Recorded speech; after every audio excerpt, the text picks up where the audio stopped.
Hey, I'm Marc Loftus, senior editor of Post Magazine. I'm here at NABShowNY in Manhattan at the Javits Center, and I'm joined here on Post TV by Sim's Stacy Chaet. Stacy, thank you for joining us. Thank you for having me. We caught up probably same time last year, and I know that there's always stuff going on at Sim.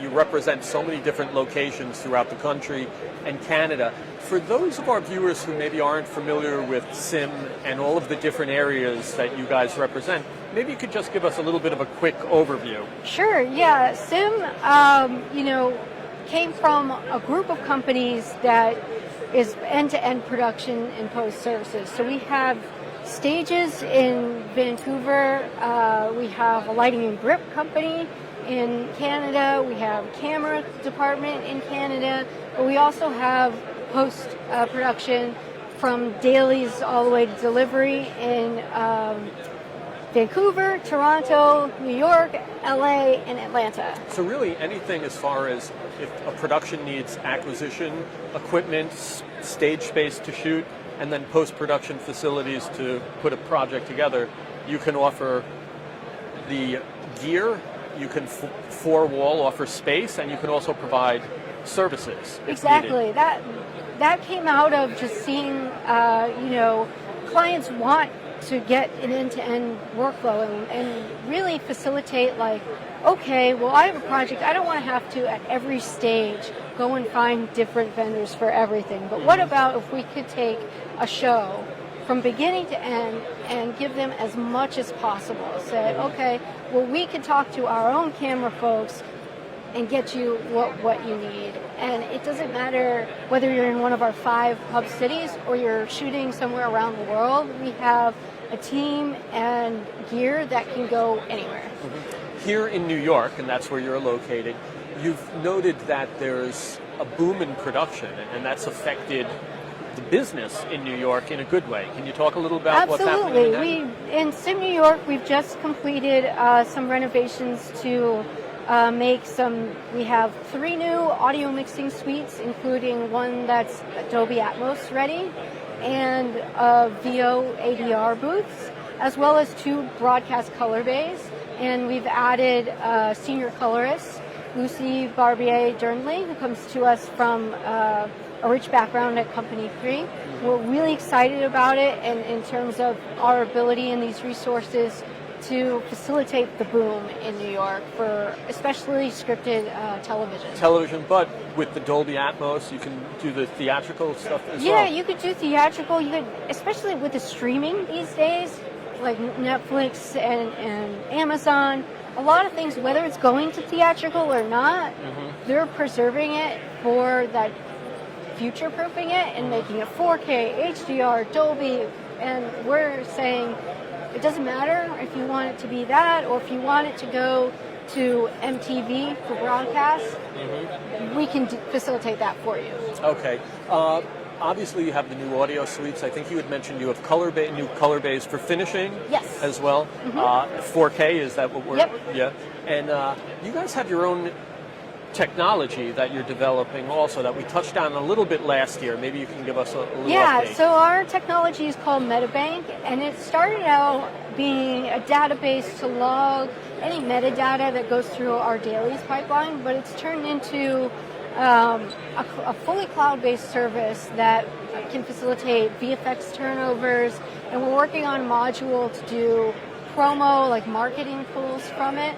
And so it's really awesome. This year we've made a lot of progress, and shows like Mr. Robot and Watchmen that are very VFX heavy are using it to access it 24/7 whenever they want, and it's automatic transcoding, and they can spin up a virtual computer anywhere in the world and download the media. So that's really a matter of, like Watchmen, for instance, has 28 visual effects vectors throughout the world. Wow.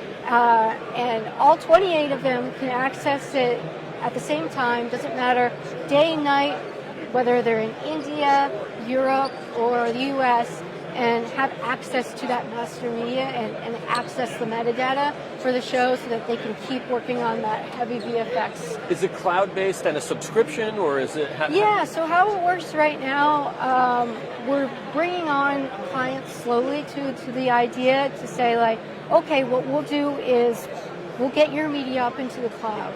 And then if you want to, with us, you can pick your services. Do you want to do VFX turnovers from it? Do you want to be able to do marketing pulls from it? Eventually, we're working on different modules to eventually even be doing our conforms from the cloud. Wow. And that's really because we see that the cloud is here, and it is the future. Everybody wants global access, and it really helps us to be able to use all of our offices simultaneously in a way that doesn't hinder the clients, right? So if a client has a show that wants to do an audio mix with us in Toronto and wants to do some visual effects work with us in LA, but wants to actually deliver in New York, we're working on systems that can facilitate all those where we collaborate all together. You talk about metadata, and nowadays metadata starts as early as the lens in some cases, and if that can translate somewhere to visual effects where they're trying to figure out, focal length and things like that, it's yeah. Thanks for bringing that up. That is a big focus for us with MetaBank, and that's why I think shows like Watchmen and Master Robot lean into it, because they could see the value of right from the get-go, right from set, having that metadata follow all the way through. There's a lot that happens in production that goes in different departments, and our idea is to get it all into one place, so that, say you have a script supervisor who is writing down all that stuff, but if they're just writing it down and it's getting scanned and just going into somebody's notebook, how is that useful to the VFX department? Right. So we're trying to figure out ways to get it all together and make every department available to every department. Very cool. For somebody who wants to find out more about SIM, is there a website we can direct them to? Sure. Our website is siminternational.com, and from there you can find a variety of, we have a credit list, you have contacts on there for each location. Depending on what service you want, you can just give us a call. I'm sure anybody can direct you to it. We have a great team. Excellent. Well, Stacy, thanks for coming by and catching us up to date, and thanks for joining us here on Post TV at NAB Show New York.